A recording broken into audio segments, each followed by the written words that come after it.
And we have Professor Alayne Unterberger, who is from the Center for Labor Research and Studies, who is going to present her project Into the Fields. All right. So I don't think I really need this microphone, but that's cool. How many of you guys are anthropologists? Raise your hand. All right. Well, guess what? You have another anthropologist. All right. I don't think this is by accident, actually. I'm sitting here listening, and you're hearing all the reasons why we're so interested in this stuff, right? And I think Dr. Arasso did an excellent job of explaining why she got interested in this, right? So I'm an anthropologist as well. I work in labor studies. I teach Introduction to Labor Studies. I also am the faculty advisor to the Student Farm Worker Alliance that works with the Coalition of Immokalee Workers. And yes, I have worked in Mexico, Nicaragua. I've worked abroad. But I specialize in people who live here, who come from there. So I'm a little bit obsessed with migration. Like he's a little obsessed with Messianic Judaism. We're a little obsessed with markets and how do indigenous people work on markets. But I'm a little obsessed with Florida. So, are you guys ready? Don't fall asleep on me. I'm last. All right. So what I suggested was that we do something called Into the Fields so that the local is global and the global is local, and we're better than Miami, right? No, Homestead. All right. How does this thing work? Like that? Like that? There we go. All right, guys, you know a little bit about economics, right? This is Florida's economy. With me? Yeah. All right, well, watch this. Florida's agriculture. You knew that was a trick. That was a trick. Florida's agriculture. Florida has 47,500 farms, 300 different commodities. We are number 2 in tomatoes and strawberries. And sometimes we're number 1, depending on how California does. We're only second to California, guys. We compete. We're the orange capital of the world. I could go on and on. But look, the contrast is that $104 billion to our economy is generated through agriculture. How much through tourism? What does that mean? We were wrong. 104 versus 67 billion. I think agriculture wins. But why don't we hear about that? Why don't we hear about that? Why don't we hear about the people who are working in agriculture? And why don't we know that right down the street, right down the road, we have a lot of people who work in agriculture, and not just what you consider like tomatoes or crops, but plant nurseries, and a lot of them are in Homestead. Come on, dude. There we go. So Into the Fields is proposed. We haven't started yet, which is the good news, and I have a plug. I'm going to send around, if there's students who want to take this class, I'm not that picky. I don't know where we want to start here. We would like you to sign up. I have a few students so far. I only want about 10 or 12 because we have, through the thank you very much, Dr. Landorf, I've never met you before, and the committee for selecting us, we have some money for transportation. One of the issues is we have students who are bilingual. They want to do this, but they don't have a way to get to Homestead. So that's really where our grant is going. Instead of going to Ecuador or Papua New Guinea, which I would love to go to, we are going to Homestead multiple times. All right. So what we're going to do is very similar to what our previous presenters have talked about. We're going to collaborate. We're going to do this thing called participatory action research. And we are going to plan with the community about how to really give them something that they can use, right? What is going on in Homestead post, Hurricane Andrew, and we're going to get into this stuff. Okay. So, does anybody recognize this? Anybody, first of all, from Homestead, been to Homestead? Okay, do you recognize this mural?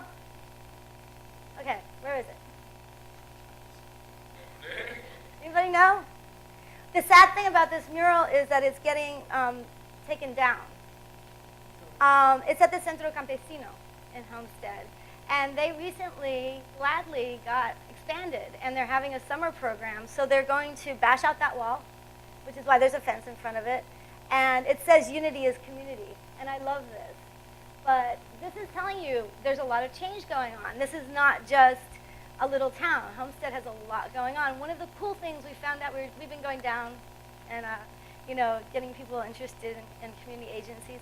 And we found out that there is a new housing project for retiring agricultural workers. Think about it, retiring agricultural workers. It's the first in the country.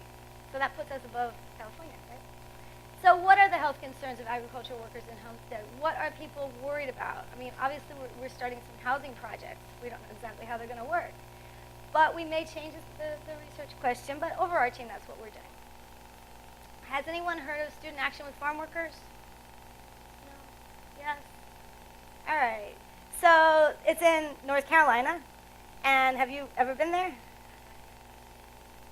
All right, right. So Student Action with Farm Workers was founded as a documentary project about 40 years ago at Duke. And they've done some amazing movies. They have great resources. And so they have actually just done a revised Harvest of Shame video that we're going to use. I would like to bring them, students, to FIU one day to talk about how they do this. And so you can forward this information to students who are interested, but that's the Harvest of Shame. Harvest of Dignity is their forward. And they actually work with students who grew up as farm workers. And they do plays with them, and they did a documentary together which looks at what's working, what's not working. And North Carolina is a little different from Florida in that a lot of the farm workers there are contracted as guest workers. So they're contracted from their country of origin, Mexico, Guatemala, and then they have to work for that industry. They can't leave that employer. And they usually give them housing, which is not usually great. But that's how it works. So the place, Homestead, right? 63,190 people are said to live there. What do we know about census and people who don't want to be counted? They don't always. It's not always, right? It's not always right. But it's about 63% Hispanic Latino, which is even higher than Miami. I think Miami's at like 61%. And in 1992, which is probably, I remember it. I was living in Fort Myers, you remember it. Hurricane Andrew was a very scary thing. And I just moved to Florida, and we watched this, and it was terrible. It was devastated, literally devastated by the hurricane. It was rebuilt, but like some of us were talking, there's uneven development. It gives you an opportunity, right, to have economic engines, different kinds of development. Now Homestead is a place with lots of nice houses. When I first came to FIU, I was told, move down south. And I'm like, I think I'm going to Homestead. But there's some nice housing communities down there. They weren't there before '92. So there's been a lot of change. The housing issues for agricultural workers have always been hard. I think that they've become a little bit better with the Everglades community housing, but we're going to look into that. There's always going to be problems for housing with farm work because especially when it's seasonal. So it might be a little bit better there. So our goals are really to align with our strategic plan on health, right? When you, just tips for people in the audience, you figured this out as a student, very good. You have to align your goals to global learning goals, right? And the FIU goals. So enhancing the amount of visibility of health-related research, increasing the involvement. There is some involvement, actually, of FIU folks in Homestead. There's some faculty members who actually live in Homestead.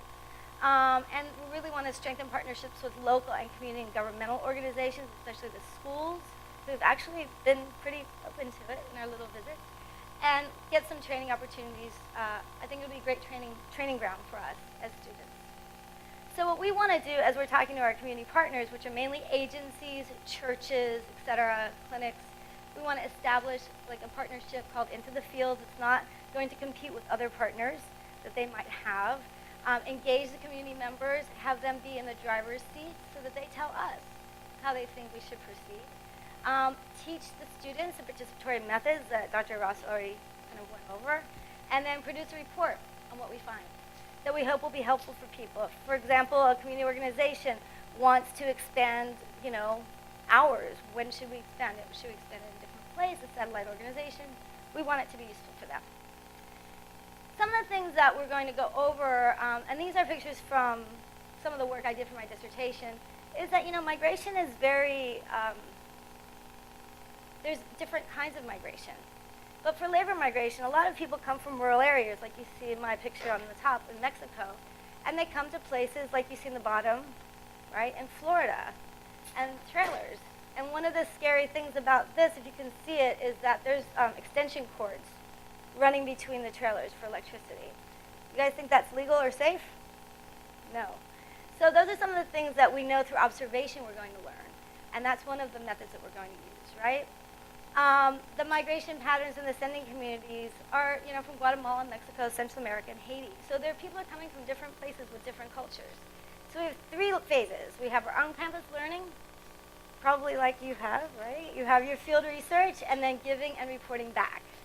So that's what we're going to do. We plan 5 trips to Homestead to spend about 5 hours, 6 hours at a time, coming back and analyzing data, checking it, and one of the trips, like the last trip, we'll check the data with folks.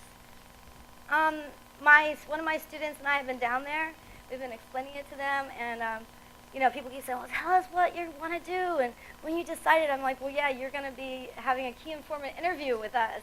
So students are going to actually interview these key people in the community and hear from them directly. And I think that will engage them in being more involved with the overall process and listening to what we find. And it's going to be really a collaboration, a true collaboration.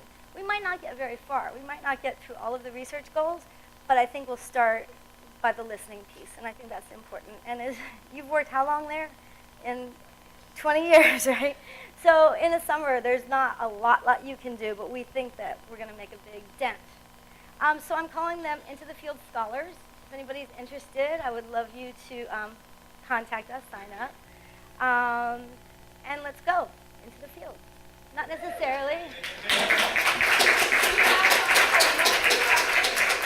You don't have to pick anything. I'm not going to make you pick. Go ahead.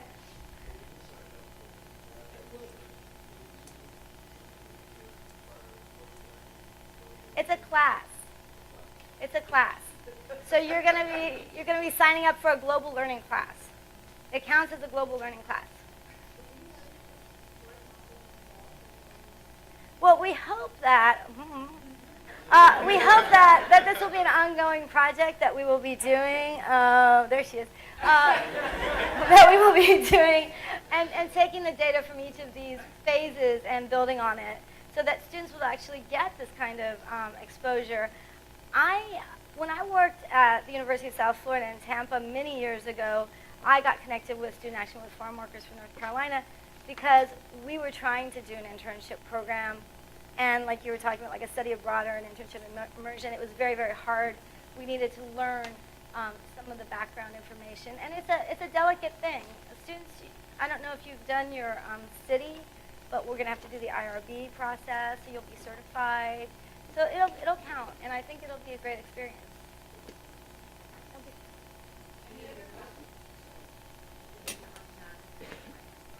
Oh, yes.